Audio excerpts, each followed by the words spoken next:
Were you there when the sun refused to shine? Were you there when the sun refused to shine?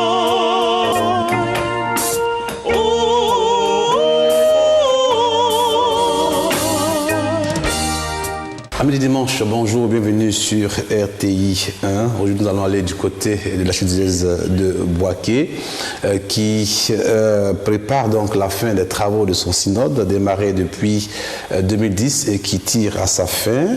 Les diocésains et le clergé donc de cet espace ont donc réfléchi sur des questions importantes. Le temps est donc venu pour eux de tirer les conclusions de ces réflexions.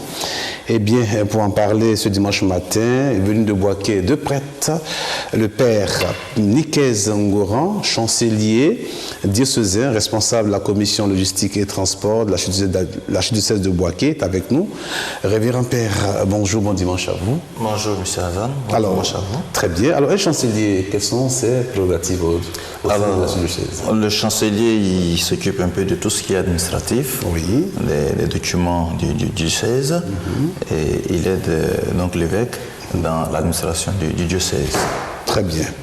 Merci. Vous n'êtes pas seul avec nous ce matin également. Nous saluons la présence du père Donald Wali, qui est membre donc du secrétariat général du synode, mais également aussi chargé de communication dans notre archidiocèse du côté de Bouaké. Révérend père, bonjour à vous également aussi. Bonjour monsieur Hazan, bonjour à tous nos téléspectateurs et puis aux diocésains de Bouaké. Voilà. Alors qu'est-ce que vous communiquez, on me dire, au niveau donc de votre archidiocèse? Bon, le chargé de communication, oui, c'est tout un bureau qui gère un peu les relations de l'évêque avec son presbytérium et puis les relations de l'évêque aussi avec l'extérieur.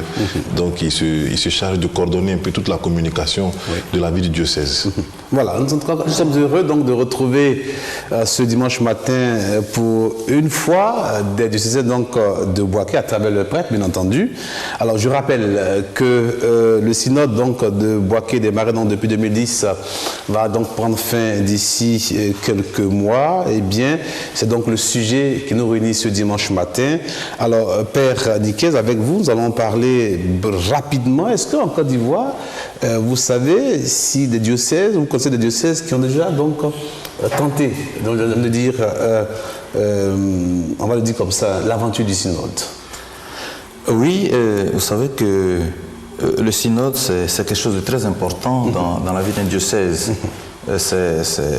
C'est le moment où on réfléchit vraiment sur les problèmes du diocèse et toutes les situations aussi, pour voir un peu dans quelle mesure on peut améliorer ce qui est amélioré et faire avancer le diocèse. Et c'est sûr que beaucoup de diocèses ont tenté. Alors, il y a quelques diocèses comme Bassam qui ont donné l'exemple et qui sont allés jusqu'au bout, de ce travail-là, de réflexion, de mise à niveau. Et il y a aussi, je crois, Abidjan qui a tenté aussi. Il y a certains diocèses qui ont essayé d'aller dans ce sens-là. Dans tous les cas, c'est toujours important pour un diocèse de s'arrêter et puis de repartir. Très bien. Merci Père Nikez. Père Donald, alors justement, à la suite du Père Nikez, de façon très simple, c'est quoi un synode? Bon, de façon simple, un synode, c'est vraiment l'occasion de réfléchir sur la vie du diocèse, comme a dit le Père. Oui. Mais on dirait peut-être canoniquement, un synode, c'est quand même la réunion des délégués de prêtres et des autres agents pastoraux autour de l'évêque pour réfléchir sur la vie du diocèse. Oui. Donc, synode, c'est comme une halte, comme dit le pape Jean-Paul II, c'est une halte, c'est-à-dire un arrêt dans la vie pastorale d'un diocèse, d'abord pour dire merci au Seigneur pour le passé, et puis, avec le souffle de l'esprit, réfléchir sur l'avenir du diocèse. Qui a le pouvoir de convoquer un synode, et généralement on le fait pour quelles raisons? En principe, celui qui convoque le synode diocésain, c'est l'archevêque, c'est l'évêque. Donc, qui est seul habilité à convoquer un synode au regard des réalités que son diocèse vit. Donc, il convoque un synode pour que, avec les agents pastoraux, avec les prêtres et les fidèles laïcs, on puisse réfléchir sur la vie de l'Église. Voilà, donc c'est un peu ça. Oui, mais est-ce qu'il y a des raisons qui peuvent motiver, justement, Père Nicaise, est-ce qu'il y a des raisons qui peuvent motiver cette convocation du synode? Bien sûr, vous savez que nous ne convoquons pas un synode comme ça, tout hasard. Chaque mois, on va le dire. Voilà. Oui. Alors, l'évêque, ayant vu les réalités nouvelles qui se présentent, les défis nouveaux qui se présentent à l'Église, a voulu que nous puissions faire ensemble cet arrêt-là pour réfléchir, pour voir comment l'Église aussi peut s'engager dans ces défis nouveaux, répondre à ces questions nouvelles qui se posent au diocèse. D'accord. En fait, pour rebondir sur la question, pour Boaké particulièrement, il faut dire d'abord qu'au-delà des raisons pastorales, il y a quand même une raison théologique. C'est-à-dire que la première raison théologique qui motive la convocation d'un synode, c'est de créer, ou du moins de recréer la communion ecclésiale. C'est pour cela que le thème du synode du César à Boaké, c'est Église, famille de Dieu à Boaké, en synode pour une nouvelle évangélisation. Donc, que le synode, c'est comme le synode est un rassemblement de l'Église autour de l'évêque, il y a le désir de créer la communion ecclésiale, de vivre cette communion ecclésiale, de vivre la dimension d'Église, famille de Dieu telle qu'elle a été prônée par le Concile Vatican II. Et la deuxième raison, du moins pastorale, ce sont les différentes réalités que l'archidiocèse de Boaké a pu connaître. Ces réalités que vous savez, les réalités de la crise. Vous savez qu'avec la crise, l'église de Boaké a été fortement marquée. Elle a connu, cette église bien sûr, l'exode de nombreux de ses fidèles vers d'autres régions, vers Abidjan, Daloa et autres. Donc les forces vives du diocèse ont quand même été dépouillées. Voilà. Donc, et puis aussi les bâtiments, les acquis de l'église quand même, qui sont partis pour certains en ruine. Et puis les églises qu'il faut rénover, les structures qu'il faut rénover, tout ça. Donc tous ces chantiers, tous ces champs pastoraux ont quand même motivé l'archevêque à convoquer un synode, à convoquer ses prêtres à réfléchir après la crise sur l'avenir du diocèse. Très bien, donc nous allons saluer au passage notre archevêque de Boaké. Alors justement, Père Nicaise, si on vous demande de nous présenter l'archevêque de Boaké en 2 mots. Alors, Monseigneur Paul Simeon Awanagiro est franciscain. Il est évêque et archevêque de l'archidiocèse de Boaké depuis 2006, après le décès de feu Monseigneur Vital, qui l'a remplacé. C'est le deuxième de Boaké? Oui, deuxième après Monseigneur Dura. Voilà, on a eu Monseigneur Vital Komena Yao. Et après, Monseigneur Paul Simeon. Voilà, depuis 2006. Voilà, comme archevêque métropolitain de Boaké. Très bien. Alors, depuis quand le synode a été convoqué du côté de Boaké? Depuis 2010. 2010. Oui, le synode, oui. Mais aujourd'hui, comme le Père l'a dit, c'était un moyen pour réfléchir un peu sur la vie du diocèse, avec ce qu'elle a connu comme... Vous savez que Boaké a été au cœur même de la crise. Une partie du diocèse était au cœur de la crise parce qu'on se trouvait à cheval entre zone libre et zone dite occupée, voilà, au départ. Et donc, Boaké a aussi connu les affres de la guerre. Voilà, donc ça a été, c'est pour nous l'occasion de revenir, de revoir, de relancer même le diocèse après cette situation que nous avons connue. Très bien. Avant donc d'arriver aux axes donc, du synode, est-ce qu'avec le Père Donald Wali, on peut découvrir notre archidiocèse de Boaké dans sa cartographie, dans ses composantes, en termes de présence de clergé, etc. etc. En principe, la personne la plus désignée serait le chancelier, parce que c'est l'administrateur du diocèse. Père Nicaise, alors. Oui, alors, Boaké est à cheval entre 2 régions de notre pays. Voilà, le Béké, avec la ville principale qui est Boaké, et puis le Ifou, la région de Ifou, avec la ville de Daoukro. Voilà. Allez-y, mon père. Daoukro. Et donc, l'archidiocèse de Bouaké se trouve au centre de la Côte d'Ivoire. Oui. Voilà. Et puis, nous avons à Bouaké 23 paroisses. 23 paroisses. Oui, et puis 5 quasi-paroisses. 5 quasi-paroisses. Donc, on a au total, on pourrait dire autour de 28 paroisses, 28 lieux de culte. Voilà, à Bouaké, avec une soixantaine de prêtres. Oui. C'est pas beaucoup, simplement parce que la crise a été pour quelque chose aussi dans la question des vocations. Et je crois qu'avec le synode, on réfléchit aussi un peu sur tous ces aspects-là, comment faire en sorte que Bouaké puisse repartir sur le plan vocationnel, comment aider les jeunes dans leur démarche. À s'y engager. Voilà, s'y engager. Oui, parce qu'on a remarqué que beaucoup descendent vers Abidjan. Voilà. Et donc, le synode va permettre aussi de réfléchir un peu sur tous ces aspects-là. Voilà. Alors, pour le moment, Bouaké est obligé pratiquement chaque année de faire appel à des diocèses. Des prêtres missionnaires. Voilà, des prêtres missionnaires pour nous donner un coup de main. Un coup de main. Voilà, donc il y a les diocèses d'Abidjan, de Yopougon, de Bondoukou. Qui vous soutiennent de temps en temps. De temps en temps. Très bien. Voilà. Alors, en termes de fidèles, on peut estimer les catholiques de Bouaké autour de combien de milliers d'âmes? La difficulté qu'on a, c'est la situation actuelle. Ouais. Voilà, la situation actuelle, parce que ils sont en mouvement. Ils sont en mouvement.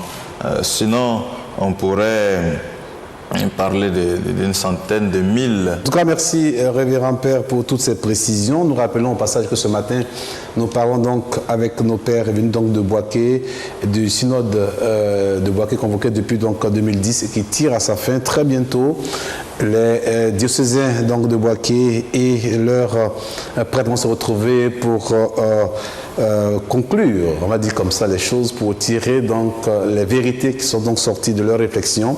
Justement, Père Donald, quels ont été les points fondamentaux, les axes principaux de réflexion du synode?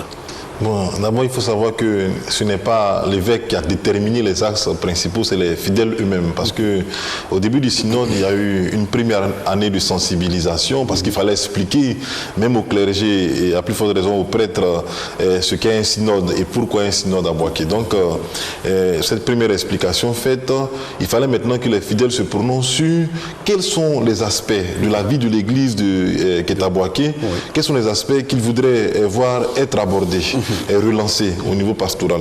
Donc, après ce travail, c'est-à-dire ce travail de détermination des axes pastoraux ou des axes synodaux, on a vu qu'on a pu dégager au niveau du secrétariat général du synode 5 axes principaux, dont la parole de Dieu, l'Église, l'axe de la famille, l'axe de la paix, la justice et la réconciliation, et l'axe de l'action caritative et sociale de l'Église. Donc, voici les 5 axes principaux sur lesquels se sont basées les réflexions synodales. Alors, comment est-ce qu'ont été donc, je veux dire, formulés ou alors organisés le questionnaire pour tous ces chapitres-là? Comment est-ce que ça s'est passé? Ce sont les fidèles qui ont émis des préoccupations? Effectivement. Qu'est-ce que le clergé a fait entre-temps? Effectivement. D'abord, le premier travail, c'est qu'il a été donné aux fidèles de proposer des axes. C'est-à-dire que de proposer des questions. Un questionnaire. Questionnaire est proposé au secrétariat général du synode. Donc, les fidèles, par exemple, ont écrit l'évangélisation, ont écrit, par exemple, le service de l'autel. Donc, ces thèmes-là, tous les thèmes abordés, le secrétariat général du synode les a récupérés, on a fait le tri. Et puis, ce secrétariat a pu dégager que, par exemple, tel thème rejoignait l'Église, tel autre thème, ainsi de suite. Donc, dans les axes même, il y a les sous-chapitres aussi qui sont traités. Donc, après les différents axes déterminés, on a envoyé les axes aux fidèles laïcs et à leurs pasteurs, aux prêtres. Et puis, on a finalement déterminé les axes. Et puis, sur les axes maintenant, avec les thématiques, les fidèles ont posé des questions.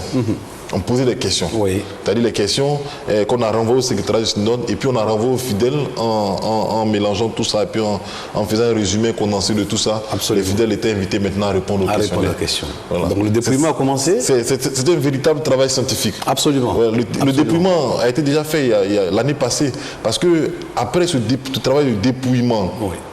on détermine ce qu'on appelle le lineamenta. Le lineamenta, c'est ce document qui trace les axes synodaux. Oui. Après le lineamenta, il y a ce qu'on appelle l'instrumentum laboris, qui est l'instrument de travail du synode. Dans lequel instrument, maintenant, on dit voici les axes, voici les réponses qui ont été données, voici les axes pastoraux qui seront travaillés au cours du synode. Très bien. Merci beaucoup, Père Wali, donc, pour toutes ces précisions. Alors justement, touchons du doigt une question qui nous préoccupe également aussi. Je crois que la question des familles a été donc soulevée pendant donc, la discussion au cours du synode qui a toujours lieu à Boaké. Ouais. Alors justement, mon père, dites-nous un peu, quelles sont les préoccupations des diocèses de Boaké par rapport aux questions familiales? Alors, comme je le disais tout à l'heure, oui. La situation qu'a connue notre pays a beaucoup fragilisé aussi les familles. Et donc, il y a eu des situations nouvelles qui se sont créées, les familles qui ne vivaient plus ensemble, les difficultés liées un peu à toute cette crise-là dans les familles, et puis aussi les nouvelles situations familiales qui se sont créées avec le phénomène de l'homosexualité et tout ça. Absolument. Voilà. Et donc, c'est tous ces aspects-là que nous avons réfléchi et essayé de voir comment est-ce qu'on pourrait redonner à la famille sa place. Oui. Voilà. Et pour qu'elle puisse jouer aussi son véritable rôle. Voilà. Est-ce que l'inquiétude de la question des familles donc, monoparentales s'est dessinée dans les... Bien sûr. Ça a été un des éléments clés de la réflexion sur la famille. Oui. Voilà, parce qu'aujourd'hui, c'est un constat. C'est pas quelque chose de virtuel. Voilà, c'est réel. C'est réel, ça se voit. Et puis, on voit ce que ça apporte. Voilà, c'est difficile, la famille monoparentale, dans l'éducation de l'enfant, dans la gestion des choses, c'est un peu difficile. Donc, ensemble, on essaie de réfléchir, de voir comment est-ce qu'on peut pallier à cette situation qui se crée. Très bien. Père Donald? Je crois qu'au niveau de la famille, il y a des réalités, avec ce que le Père Niquez dit, il y a des réalités particulières, peut-être, qui se vivent aussi dans d'autres diocèses. Mais à Boaké, vous voyez, il y a quand même le flux. Oui. Le flux de personnes qui arrivent, qui partent du fait de la crise, tout ça.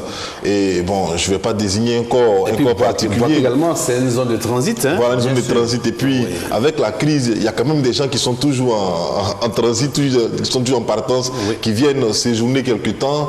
Et puis bon, avec les rapports humains, il y a toujours des grossesses indésirées qui donnent des situations de famille monoparentale. Et puis le phénomène aussi des grossesses en milieu scolaire et universitaire qui donnent aussi toujours des situations... À Boaké, c'est inquiétant? C'est quand même réel. Je ne dirais pas inquiétant, mais c'est réel. Voilà, c'est des problèmes qui se posent avec acuité et actualité. D'accord. Alors, je crois avoir entendu l'axe de la parole de Dieu. Oui. Alors, vous êtes soucieux de la question de la parole de Dieu? À quel niveau ça se situe, cette inquiétude-là? L'Église ne peut pas vivre sans la parole de Dieu. Oui, bien sûr. Voilà, et donc c'est un élément clé. Voilà, un élément clé dans la vie. Est-ce que l'évangile n'est pas proclamé dans nos villages, dans nos petites... Alors, qu'est-ce qui se passe réellement à Boaké? Vous voyez, c'est que la difficulté de Boaké, je vous ai dit tout à l'heure, le faible taux de prêtres, déjà c'est un handicap pour nous dans l'annonce de la parole de Dieu. Et puis il y a aussi cette difficulté d'accès. Par moments, c'est vraiment pas facile d'accéder à certaines zones. Voilà. Mais il y a aussi, faut dire, un travail d'évangélisation en profondeur qui doit se faire. C'est pour ça que le synode a voulu un peu, prendre cet axe de la parole de Dieu pour, comme on a dit dans le thème, pour une nouvelle évangélisation, donc pour voir dans quelle mesure est-ce qu'on peut apporter l'évangile vraiment à tous les hommes. Et quels sont les moyens qu'on pourrait aujourd'hui utiliser pour que la parole de Dieu se répande effectivement, puisque c'est une injonction de Christ, aller partout évangéliser, annoncer la bonne nouvelle. Voilà. Et donc notre mission c'est ça, Et donc jusque-là, Boaké, il y a des zones encore qui ont besoin d'être évangélisées, d'entendre la parole de Dieu. Et donc l'axe de la parole de Dieu va dans ce sens-là. Alors, je suis un peu inquiet avec vous, hein. Mais 60 prêtres à Boaké, c'est vrai. Est-ce à dire qu'il n'y a pas de laïcs à Boaké pour aider les prêtres? Alors, quel est le niveau, la situation des communautés ou fraternités nouvelles à Boaké?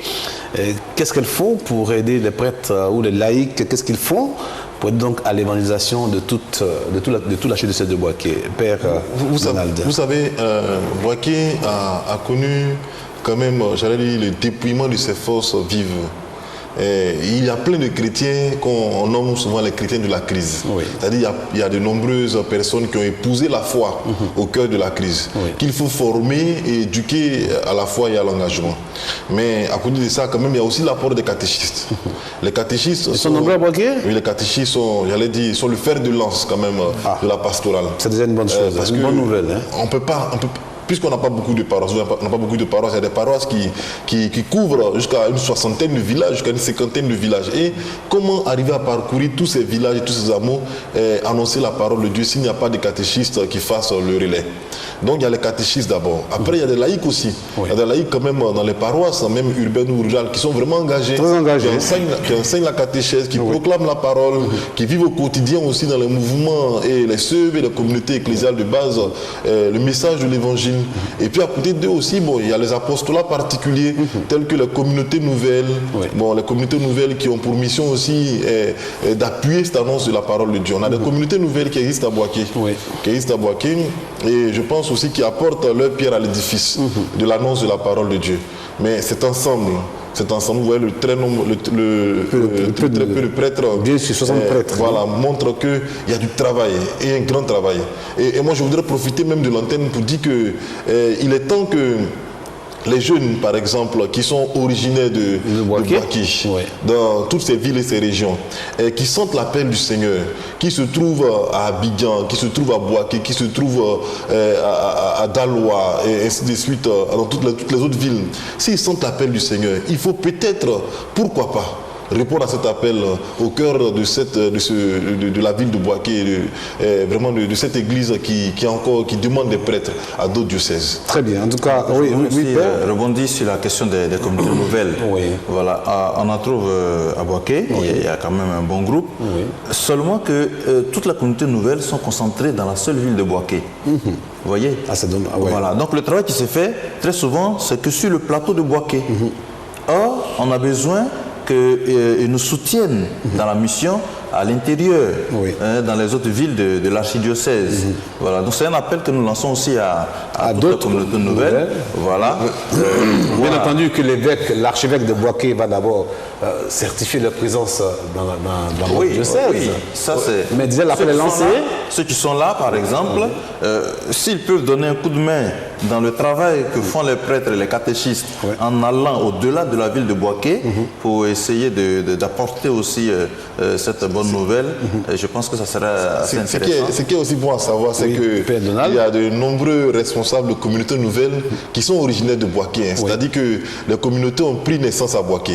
Tel que, bon, c'est pas une communauté nouvelle, mais c'est un apostolat. Le service catholique d'évangélisation, vous connaissez bien, Marcel Blé. Ils ont pris racine dans la paroisse où j'exerce, la paroisse Saint-Joseph Moukassa. Et je salue au passage les fidèles et le curé. Donc, qui ont pris racine à Boaké. Et c'est au fait de la crise qu'ils se sont retrouvés à Abidjan. Absolument. Il y a le sacerdoce royal, Abraham Marie Pio, il vient de Boaké. Et même avec eux, ce dimanche, nous avons une grande évangélisation à Boaké, toujours dans le cadre de l'évangélisation, de l'annonce de la parole de Dieu. Très bien. Il y a même aussi Cœur Compassion de Jésus. Voilà, Honoré Akovi qui est à Boaké. Donc, Boaké a donné beaucoup à Abidjan aussi. Boaké a donné beaucoup à Abidjan. Alors, il faudrait qu'il donne un coup de main à Boaké parce que voilà, ils sont fils de Boaké. Je peux dire, enrichi de la grâce de Boaké. Il ne faudrait pas qu'ils laissent Boaké tomber. Non, ils ne le feront pas. Ils ne le feront pas. C'est une promesse. Alors justement, c'est une question qui certainement a transpiré dans les réponses de vos réflexions durant donc les réflexions relatives à votre synode.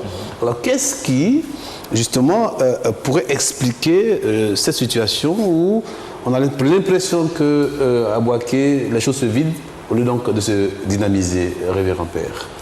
Ouais. Alors, vous savez que aujourd'hui, même quand vous invitez même des personnes à aller vous rendre visite à Boaké, c'est un peu difficile. On se dit, mais est-ce que ça va à Boaké? Est-ce que c'est calme et tout ça? Parce que Boaké était au cœur de la crise. Voilà, de la crise. Oui. Voilà. Mais je vais rassurer tout le monde pour dire que Boaké marche très bien. Oui. Et la situation sécuritaire est bonne. Oui. Il peut venir à Boaké. Là, toutes les structures ont repris. Et Boaké fonctionne normalement. Voilà, il ne faut pas qu'ils aient peur. Voilà, faut pas qu'ils aient peur et qu'ils viennent pour qu'on puisse ensemble relever les défis, pour que Boaké puisse reconnaître son lustre d'antan. Voilà.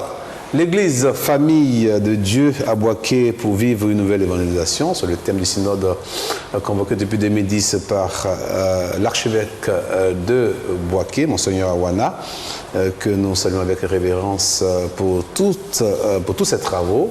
Nous espérons donc que la conclusion du synode permettra donc de relancer l'évangélisation du côté donc, de notre archidiocèse de Boaké. Alors justement, Père Donald, dites-nous, aujourd'hui, vous êtes à quel stade de vos travaux? Aujourd'hui, le secrétariat général, après les assemblées plénières du synode qui sont tenues au mois de décembre, il y a eu les assemblées plénières. Oui. Et puis maintenant, nous sommes à la rédaction, les conclusions qui seront données à Monseigneur, et Monseigneur va finalement écrire le document final. Et là, nous nous préparons à célébrer, j'allais dire, l'ouverture de la clôture du synode. Très bien. Voilà, à Daoukro. Bien dit, oui. Voilà, et puis ça rime en même temps avec du diocèse. Vous voyez, providence pour providence divine. Boaké a 60 prêtres et Boaké célèbre bientôt ses 60 ans. Félicitations. Voilà. Comme vous dites, un prêtre chaque année, mais bon, c'est pas ça véritablement. Mais pour dire que quand même 60 ans dans la vie d'une église qui a traversé, j'allais dire, une profonde crise du fait de la crise sociopolitique, ça doit se célébrer. Absolument. Et donc ces festivités se tiendront le 14 février à Daoukro. C'est juste après-demain là. Après-demain, voilà. Oui, là, donc le dimanche prochain. Donc 14 février à Daoukro, tous les fils et filles du diocèse de Boaké vont converger vers Daoukro. Pourquoi avoir choisi Daoukro? Pour célébrer, pour commencer les célébrations là, parce que comme le Père l'a dit dans la présentation du diocèse, le diocèse, l'archidiocèse de Boaké est divisé, sinon est traversé par deux régions. La région du Ifou et puis la région du Béké.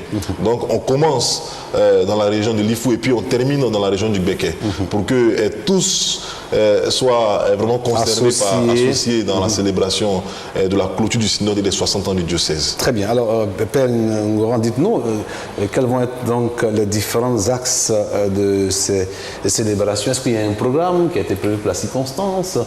Est-ce qu'il y a des invités? Est-ce qu'on peut les avoir? Je peux dire des officiels? Alors, dans le cadre de l'ouverture des conclusions du synode à Daoukro le 14 février prochain, il y a un pèlerinage diocésain qui est organisé sur Daoukro. Et au cours de ce pèlerinage-là, il y aura des festivités. Il y aura d'abord l'Eucharistie, bien sûr, voilà, l'Eucharistie, et puis la présentation même du synode en lui-même. Alors, les invités, c'est tous ceux qui, d'abord, font partie de l'archidiocèse de Boaké. Tous ces hommes, ces femmes, ces jeunes, ces enfants qui peut-être ne vivent pas même sur le territoire de l'archidiocèse. C'est tout ce monde-là qui est invité à participer à ces cérémonies-là. Tous ces cadres qui ne sont pas sur le territoire de l'archidiocèse, c'est tous ceux-là qui sont invités dans le cadre de l'ouverture le 14 février prochain à Daoukro. Et ce que je voudrais noter, c'est que la célébration de ces festivités-là commence par un tridium. Un tridium. Voilà, au niveau de l'archidiocèse de Boaké, l'évêque a proposé que toute l'église se mette en prière. À partir de quand déjà? À partir du mercredi précédent, le 14, c'est-à-dire le 11, 12, 13. Ça, Oui. Voilà. Voilà, donc mercredi, jeudi, vendredi, il y aura le grand triduum, c'est-à-dire toute l'Église sera invitée à faire pénitence et à prier aussi pour que le Seigneur apporte son esprit, vraiment un esprit de renouveau spirituel à l'Église qui est à Boaké. Mais aussi, avant même, au niveau de Boaké aussi, il y a une grande journée d'évangélisation qui est organisée par le diocèse, une grande journée d'évangélisation. Mais ça, cette fois-ci, cette journée aura lieu à Boaké. Aura lieu à Boaké, à Boaké, ce dimanche même. Très bien. Ce dimanche même à 14h au palais du Carnaval. Donc toute l'église aussi est invitée à venir prier, comme on a parlé des communautés nouvelles qui sont associées à ce grand temps d'évangélisation. Et c'est une mouvance spirituelle. On sent vraiment ce renouveau spirituel qui est en train de gagner l'église. Et surtout les fidèles laïcs. Et vous voyez, les prêtres, ils sont en retraite, en retraite déjà pour se préparer eux-mêmes à rentrer dans ces grandes festivités. Oui. D'accord. Donc déjà, il y a le triduum qui a été donc convoqué, enfin, je veux dire, qui a été demandé par l'archevêque. Ensuite, vous avez donc aujourd'hui, dimanche même, cette grande évangélisation. C'est pas de quelle heure déjà? À partir de 14h. 14h. Donc à partir donc de ce plateau, vous allez retourner à Boaké pour rattraper vos confrères de Boaké. Donc au palais du Carnaval de Boaké pour cette grande évangélisation, pour annoncer donc le synode. Et puis juste après, c'est-à-dire le 14, je crois que c'est un samedi, non? C'est un samedi, oui. Voilà. Donc jour, j'allais dire de façon mondaine, le jour de la Saint-Valentin. Oui. Il ne s'est pas fait au hasard. D'accord. Voilà, parce que l'amour est célébré d'abord au niveau spirituel, parce que Dieu nous a aimés, Dieu est amour. D'accord. Donc, grand rassemblement donc, à Daoukro de tous les diocésains donc, de la chute de Boaké pour l'ouverture solennelle des conclusions du synode convoqué depuis 2010. Et puis, alors, qu'est-ce qui va encore faire la particularité donc, de ce rassemblement à Daoukro? Est-ce qu'il y aura quelque chose de particulier en dehors donc, des actes liturgiques que nous connaissons? Révérend Père, est-ce qu'il y a des choses qui vont innover? Oui, il y a d'abord quelques chantres ou bien quelques chantres, des artistes chrétiens qui sont originaires de Boaké. Oui.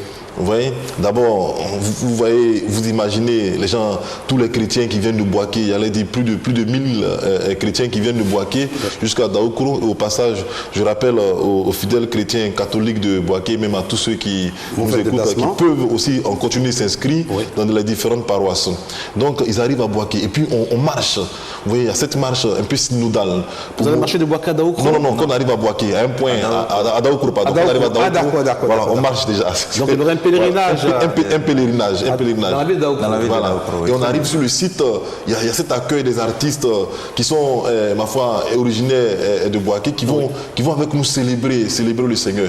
Et puis on va clôturer avec l'Eucharistie célébrée par Monseigneur qui va nous délivrer un message de paix, de réconciliation au cœur de l'Église, mais pour le monde aussi. Très bien. En tout cas, on sent que l'événement va être important. Est-ce que Daoukro est prêt pour vous recevoir, le révérend Père? Est-ce que Daoukro a la logistique en termes donc de secteur réceptif, de lieu réceptif pour vous recevoir, pour accueillir les populations de Boaké qui vont venir pour ces festivités-là? Alors, je répondrai par l'affirmative. D'accord. Parce que Daoukro, c'est d'abord une grande ville. Oui. Et puis, il y a quand même assez de structures à Daoukro qui pourraient accueillir cet événement-là. Et ce n'est pas la première fois que l'Église organise un événement à Daoukro. Il y a eu par le passé plusieurs ordinations qui ont été organisées à Daoukro. Oui. Et donc, on sait déjà à quoi s'attendre. D'accord. Dans tous les cas, on essaie de travailler pour améliorer les choses et puis apporter un peu plus de force à cette organisation. Alors, mais justement, par rapport aux laïcs qui vont venir, est-ce qu'il y a des dispositions particulières et qui devraient prendre en conséquence par rapport à cette activité? Alors, en réalité, ce pèlerinage tient dans la même journée. Oui. Voilà. C'est un aller-retour. C'est un aller-retour. D'accord. Voilà. Ce qui fait qu'il n'aura pas... Donc c'est organisé ce sont des convois organisés? C'est des convois organisés. Des convois organisés. Des convois organisés. Oui. Alors au niveau de Boaké, nous avons essayé d'organiser ces convois à travers 3 grands lieux de rassemblement. Oui. Donc la cathédrale, premier lieu de rassemblement, la paroisse Saint-Martin, deuxième lieu, et puis l'espace du stade de Boaké qui constituera le 3e lieu de rassemblement. Voilà, nous avons déjà pris contact avec les compagnies de transport. Oui. Tout est organisé à ce niveau. Nous avons confectionné des tickets pour ce voyage. Oui. Et puis, le départ est fixé à 6h30. 6h30. Puisque à Daoukro, la messe est prévue à 10h. Ah, il faut aller tôt. Voilà, il faut aller tôt pour qu'on puisse être à l'heure et puis pouvoir aussi revenir dans le temps. Absolument. Voilà. Donc nous invitons tous nos frères et sœurs de Boaké, tous ceux qui vont prendre part à ce pèlerinage, de bien vouloir respecter les horaires, les consignes, pour que tout puisse bien se dérouler. Très bien. Très bien. Alors, est-ce que, justement, après, donc, à côté donc, de l'aspect festif de cette cérémonie, concrètement, quand on parle donc d'ouverture des conclusions du synode, de quoi il sera question à Daoukro? À Daoukro, d'abord, il sera question d'une véritable action de grâce. Parce que depuis, j'allais dire, presque 5 ans, nous réfléchissons, nous travaillons. Je vous ai dit que ce n'a pas été facile pour l'archevêque et même pour le presbytérion de mettre tout le monde en mouvement dans le travail de réflexion du synode. Donc c'est vraiment d'abord de dire merci au Seigneur, de présenter tous ces travaux de conclusions qui ont été faits, de les présenter au Seigneur. Et ça ouvre en même temps le travail du secrétariat général du synode pour la rédaction, avec le concours de Monseigneur du document presque final, qui retrace un peu tout ce que les fidèles, les prêtres, les consacrés ont eu à dire, ont eu à proposer pour la marche, la nouvelle marche, la nouvelle évangélisation dans l'archidiocèse de Boaké. Donc on écoute aussi, il y a quand même cette écoute de Monseigneur. Parce que, j'allais dire, depuis le début du synode, c'est Daoukro qui va parler. C'est maintenant qu'il va parler en fait. Voilà, il va donner son premier message. Son premier message, j'allais dire synodal.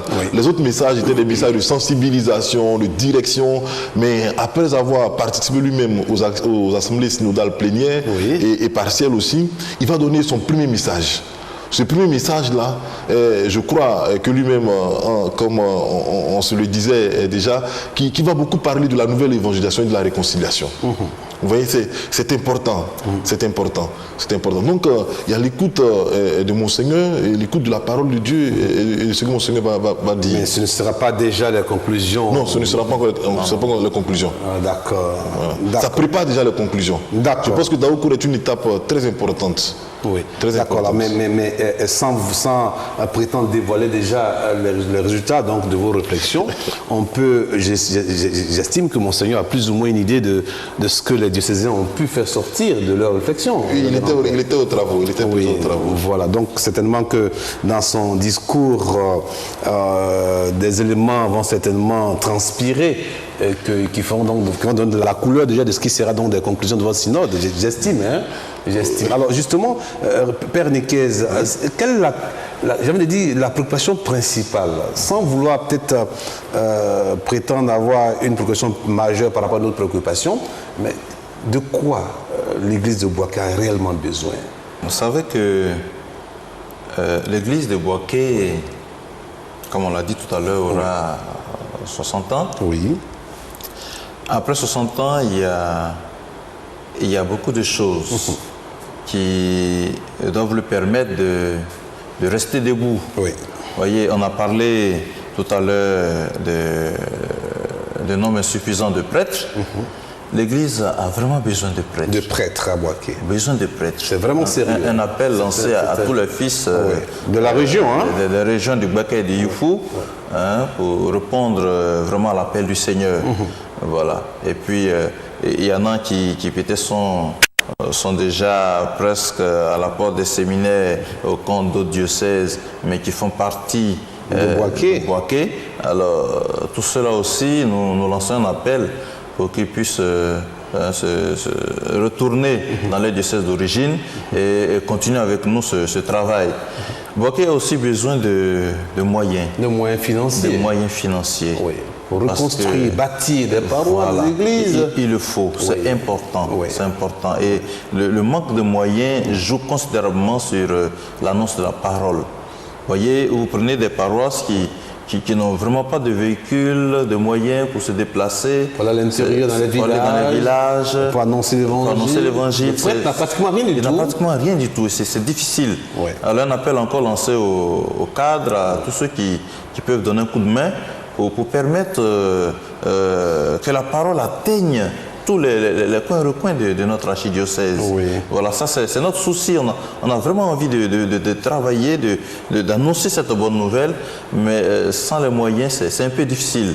On fait avec aussi les moyens de bord, c'est Avec sûr. la grâce de Dieu. Avec la grâce de Dieu, on essaie de mais faire c'est ce qu'on peut. insuffisant pour le peuple qui a Boaké. Voilà. C'est vraiment Alors, insuffisant.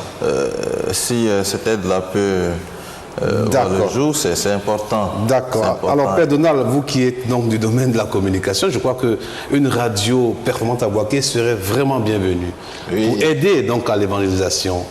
Oui. En tout cas, on peut pas, comme disait le pape Jean-Paul II, on peut pas aujourd'hui faire de l'évangélisation Sans moyens. en ignorant les moyens de communication sociale. Bien sûr. Oui, c'est important que l'Église puisse se mettre à la page Oui. des nouvelles technologies, bien des technologies actuelles.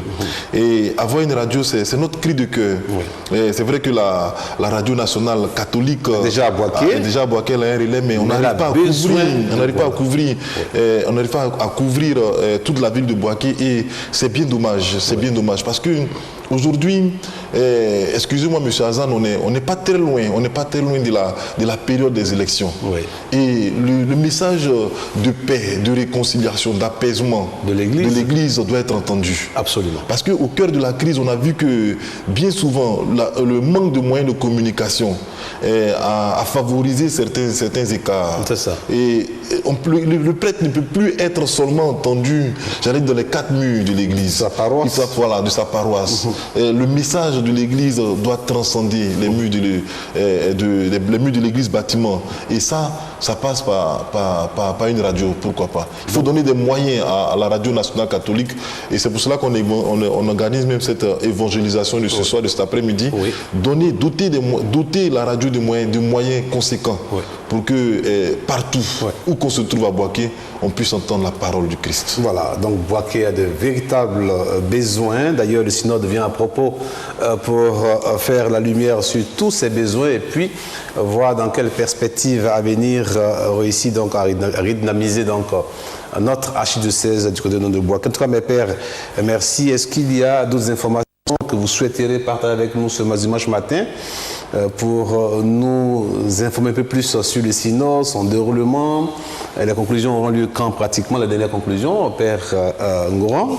Je vais laisser la parole D'accord, Père Donald. le secrétariat du synode, Absolument. qui est mieux placé pour... En fait, avec Monseigneur Paul Simeon, on fait l'ouverture le 14 février, comme on l'a dit.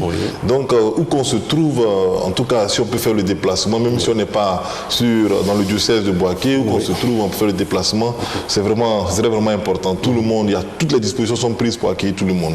Et le 14 février, on a une année pratiquement pour rédiger les conclusions, pour les envoyer pour la correction, pour sensibiliser déjà, pour faire déjà des essais d'application de quelques propositions et résolutions du synode. Et puis en septembre, nous aurons la clôture. Septembre 2016. 2015. 2015. En septembre 2015, nous aurons la grande clôture. La grande clôture jubilaire, c'est-à-dire des 60 ans du diocèse et puis du synode diocésain. Et à cette grande fête, j'allais dire, de l'église qui est à Boaké, nous aurons la participation d'un envoyé de sa sainteté, le pape François, en l'occurrence Monseigneur Toxon, qui est vraiment chargé au niveau de la Maison Vaticane des questions sociales, de la pastorale sociale et caritative, qui sera avec nous à Boaké à partir de septembre. Donc déjà, les fils et filles de Boaké peuvent commencer à se préparer pour cette grande célébration. Cette grande célébration déjà pour le 14 février, mais pour septembre, en tout cas, ça sera vraiment la grande fête. Très bien, donc en septembre prochain, ce sera donc... Et on espère qu'on reviendra encore sur le plateau sous votre invitation pour revenir et lancer l'appel encore. Absolument, absolument, ce plateau est le vôtre. Pas de problème, en tout cas, pour ce qui concerne donc l'Église. Alors justement, Père, est-ce qu'il y a des dispositions, des informations Oui. en tant que... Responsable de la commission logistique et transport. Et surtout chancelier. Bon, en ce qui concerne la logistique et le transport, j'aimerais dire comme ça qu'il faudrait, pour organiser un événement de cette envergure, prendre les dispositions. Voilà. Donc nous invitons tous les fidèles Oui. à s'inscrire massivement, Oui. mais surtout le plus tôt. Sur les paroisses, hein? Sur les paroisses, oui. Oui, alors, voilà. parle-leur directement, dites-leur directement. Alors, j'invite donc tous les fidèles de Boaké à s'inscrire massivement dans leur paroisse pour que ensemble nous puissions mieux organiser cette rencontre du 14. Voilà. Et sur les paroisses, nous avons déposé des fiches d'inscription et nous leur demandons de passer, de s'inscrire pour que nous puissions organiser déjà les différents convois et tout ça. Nous rappelons aussi que ceux qui voudraient partir avec le véhicule personnel, nous avons prévu des badges pour tous les pèlerins. Très bien. Pour tous les pèlerins et des macarons aussi pour reconnaître les véhicules qui font partie du convoi. Absolument. Voilà, donc c'est vraiment cette organisation qui est... Un contact rapidement pour finir cette émission. Alors, le 07 72 41 33. C'est un peu rapide, 07 72 41 33. Très Voilà. bien. Pour tous ceux qui voulaient des informations complémentaires, voilà, D'accord, nous joindre à merci. ce numéro-là. Merci Père Nicaise Ngoran, chancelier donc responsable de la commission logistique et transport de l'archidiocèse de Boaké. Mon Père Donald, en 30 secondes, un appel à lancer pour finir cette émission. En tout cas, merci à vous de nous avoir invités, merci à la RTI et puis salut fraternel et bon dimanche à tous les fils et toutes les filles de l'archidiocèse de Boaké. Voilà. Boaké est en synode. Le synode prendra fin donc en 2015, mais déjà à partir du 14 février prochain, l'archevêque de Boaké va donc donner le ton des premières conclusions, donc des premières réflexions au cours d'une messe d'action des grâces, bien entendu précédée d'un grand pèlerinage à Daoukro. Tous les fils et filles de Boaké sont donc invités à ce grand rassemblement. Et il faut donc s'inscrire sur les paroisses pour avoir donc droit à cette grande festivité qui attend tous les enfants de Boaké, tous les chrétiens de Boaké, toutes les personnes de bonne volonté. C'est donc sur cet appel que nous vous disons au revoir. On rappelle que le contact pour les informations complémentaires, donc le contact c'est le 07 72 41 33. Je dis bien 07 72 41 33 pour les informations utiles. Vous voulez aider Boaké, faites-le, n'hésitez pas à le faire. Que Dieu bénisse donc ce synode, la conclusion de ce synode et que Boaké reconnaisse donc renaisse véritablement du passé pour être un grand diocèse en Côte d'Ivoire. Au revoir et à dimanche prochain. Portez-vous bien.